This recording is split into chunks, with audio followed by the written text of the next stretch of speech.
flagship grade gaming performance for under 16,000 pesos. Seryoso ko ba, Infinix? Ngayon, ang daming mga bagong nilalabas ang Infinix ngayon sa Pilipinas. Pero ito na ata yung pinakamasulit na makukuha mo. Meron kang gaming phone na kayang-kayang tumapat sa mas mahal na mga telepono.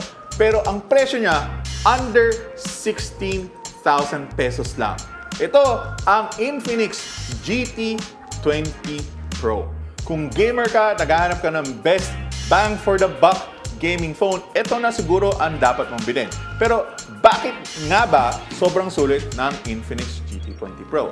Well, it all starts with the processor. Pinaka-importanting part ng Infinix GT20 Pro is yung processor. It has a MediaTek Dimensity 8200 Ultimate processor na usually makikita mo sa more expensive phones na nasa merkado. Usually, yung processor na yan makikita mo sa V30 Pro, which is more expensive at around 30,000 pesos, at ang Oppo Reno 11 Pro.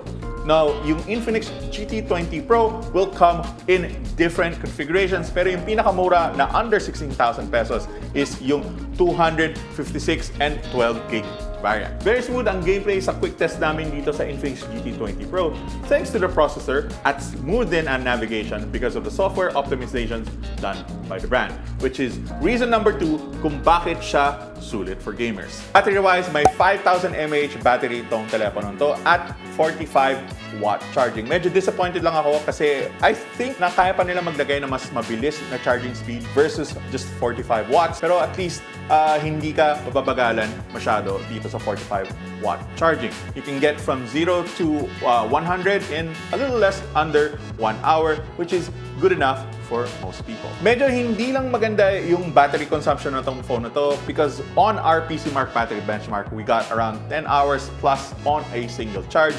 So kung heavy user ka talaga ng teleponong to, siguro mag-expect ka kailangan mo mag-charge at the end of the day bago ka umuwi. So as expected from any Infinix phone, this particular phone uses XOS, which is an Android launcher based on Android 14.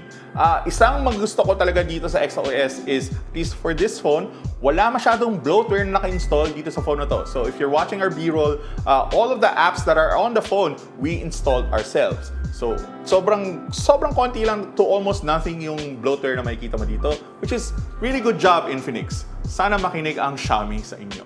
Dahil gaming phone ang GT20 Pro, may mga gaming-centric improvements na ginawa ang Infinix. First is a dedicated gaming chip and stable frame rate engine na nilagay ni Infinix sa phone. They claim that with those improvements, you're able to get a stable 120 frames per second when you are gaming. Mukhang yun nga ang case while we were playing Mobile Legends Bam Bam. This is probably the reason why the Philippines MLBB Pro League has chosen this particular phone to become their official tourney phone. So kung mahilig ka sa esports at mahilig ka sa MLBB at gusto mo ng best possible phone to game with in that game, ito na yung phone na kailangan mong bilhin. Meron ding software tweaks tong phone na to sa OS using their X Arena app. Dito maset yung performance profile na gusto mong gamitin for the game, for the processor, as well as the GPU settings, control settings, and some network settings. The third reason why we think this is the best gaming phone for budget mobile gamers is the display.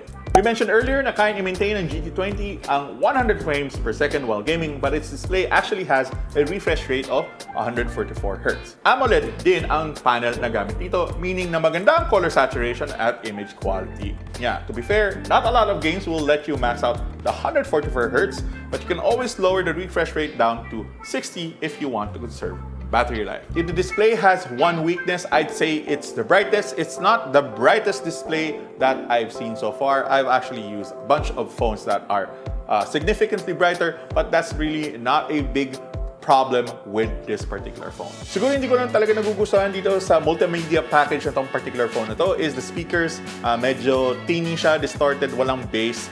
Pero a lot of you probably don't care. Wapakels naman doon. Bibili lang kayong TWS. So just keep in mind, hindi ganun kaganda ang speakers na to. Those are the three biggest reasons why this phone is really good for gamers, but Infinix has really upped the ante with the overall gamer aesthetic of the phone. There's a semicircle LED strip at the back that you can customize to alert you of incoming notifications, calls, and charging levels.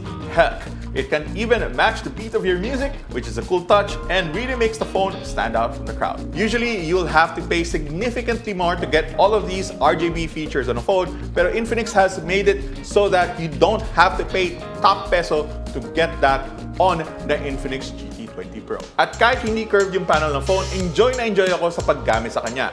Flat panel phones are easier to handle and game with compared to phones with curved panels, which is why most gaming phones you see nowadays use traditional displays. Yung pinakamahinang parte ng gaming phones are usually the camera package, and this is also true with the Infinix GT 20 Pro.